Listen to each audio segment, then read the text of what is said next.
So today I'm going to share with you how to eliminate casting in your baseball swing. And as an example, I'm going to use one of the students that is in my online coaching program.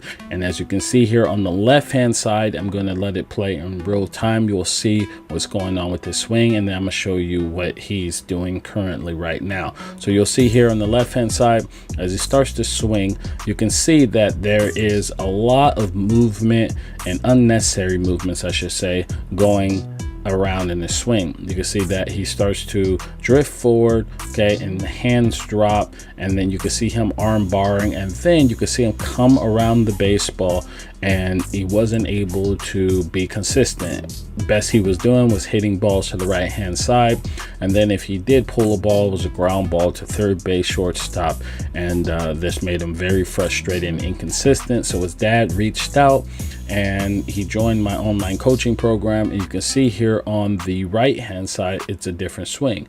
You'll see when he starts to swing, you'll see that he starts pulling his hands in, okay, and then you can see how he works towards the baseball and then through the baseball. So he has completely eliminated that casting problem, making the swing very short, more compact, more direct to the baseball, and it's allowing him to hit more line drives and be more consistent.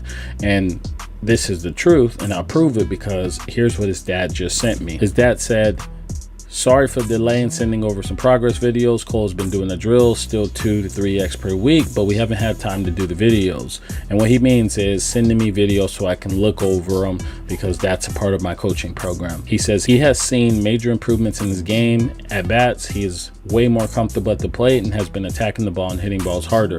In one of his travel games last week, he actually hit one off the fence, just missing the home run by less than a foot. So as you can see, he's a completely different hitter. And so I'm going to share with you exactly what we did, and these are the 3 things that will help you to eliminate casting. Okay, with that said, let's jump into it. So the first thing we did was we got him to choke up. Now, a lot of kids hate choking up. Now, I explained to Cole, I said, "Cole, you're not going to choke up and hit like this forever. All I want you to do is choke up just so that you learn how to control the barrel." Because the thing about hitting is that when you look online, you're seeing that they're teaching you the A swing, right? They're teaching you the swing that allows you to hit doubles, to hit home runs. And the A swing is just that, your best swing, right? But over a course of a season, you're not taking all your swings being your A swing, because there's times where you're going to face pitchers and you're not going to see them well. There's times when your body is not comfortable in the batter's box. There's times where you're just not hitting to your full potential, and that's baseball. And that's when you need to be able to control the barrel and still get the job done. So I had him just so that he was able to control the barrel and learn where it's at all times.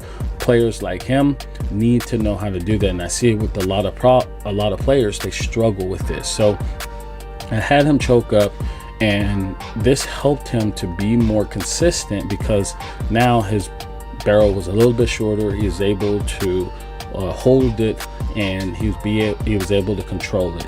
Now if that pitch is away in, he knows where that barrel is, it's close, and he's going to get the ball to it so he can hit it hard and give himself a better chance. So that's the first thing we did, and it's one of the things I highly recommend you do, is start with choking up, learning where the barrel is, controlling it at all times, knowing how to get it to where you want it to get it, pitch by pitch, and then slowly start working down. And this is exactly what I told him.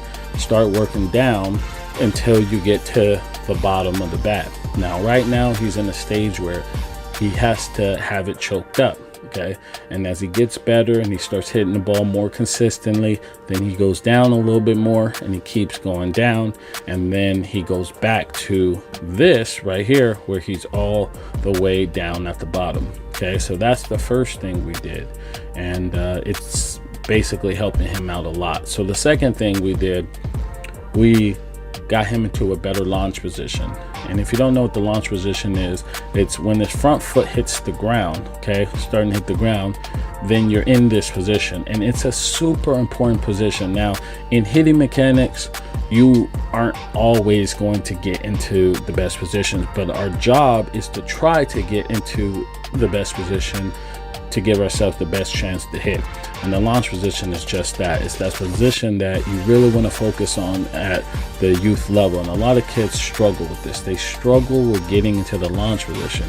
What tends to happen is that they start striding and you'll get their hands drop, or you'll see their hands start leaking forward, and then you're going to get a lot of weak contact. And like I told them, I said, hey, we need to continue to work on that launch position, because it's super important for him to get his A swing off, his best swing, the swing that allows him to hit the bottom of the fence, like his dad was saying, right?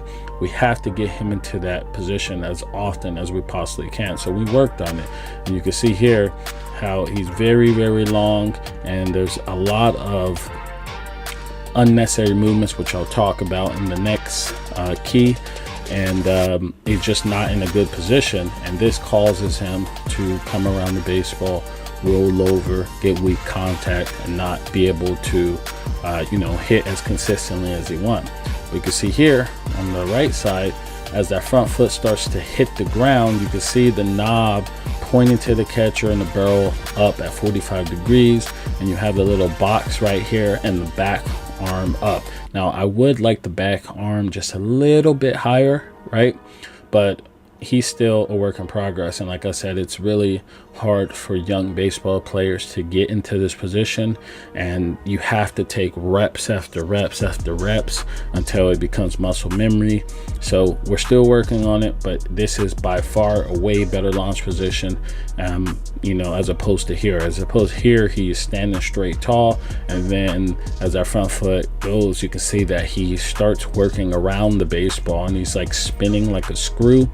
And you can see over here, he's working inside of his body. Just because he's in this position, now he's able to pull his hands in, as you can see right here, and then get to the baseball and be more consistent, more direct, and hit on the sweet spot more consistently, just because he's giving himself a better chance. So that's the next thing that we did. We got him into a better launch position, and we focused on that. We focused on that launch position because it's super important.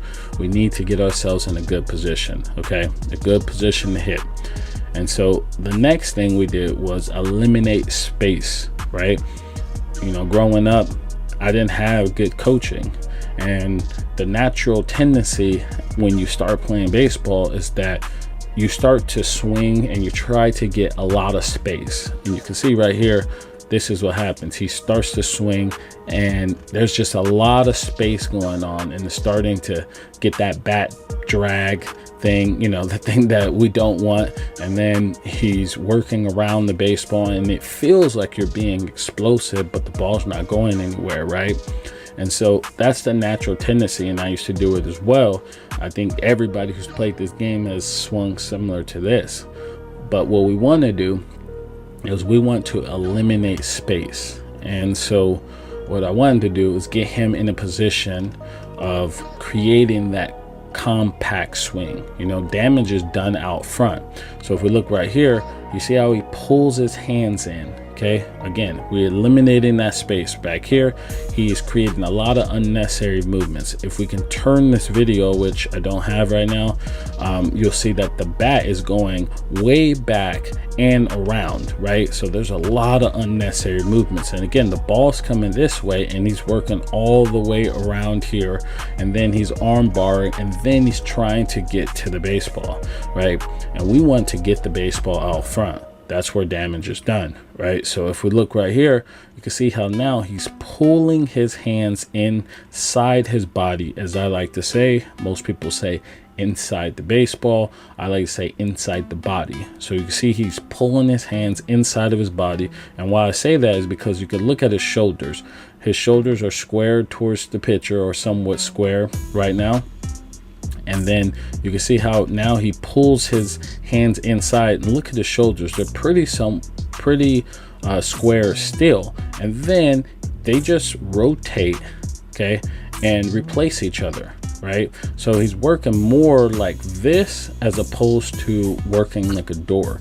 And you can see right here, if you look over here, you see that when that front foot comes or gets down, you can see how it starts working like a door. His body is spinning and being rotational, which is, you know, you do want to be rotational. It's a rotational sport, but what you don't want to do is come around the baseball. And as a right-handed hitter, most of the balls we're going to face are going to come away from us, and it's going to be from right-handed throwers. So the ball is going to be moving away, and if you're rotating towards third base as the ball is going away, you're going to hit a lot of ground balls, and you're going to not be able to hit as many line drives as you want. So here we're able to work inside of our body and let that ball come a little deeper so that we can stay inside the baseball and hit the baseball out front. So those right there are the 3 keys that helped him to eliminate casting and allow him to hit a baseball to the fence, as his dad mentioned. And he wasn't doing this before. This is what he said, and he's been having major improvements to his game, and I'm just happy to be a part of his journey. So with that said, if you're interested in online coaching, if you're interested in taking your game to that next level, link is below. I'll give you a free swing breakdown. I'll break down your swing, telling you step by step what you need to do to hit more consistently and with more power. So take advantage while you can. And if you enjoyed this, hit that like button for me and subscribe to the channel if you're new here. Thank you so much for watching.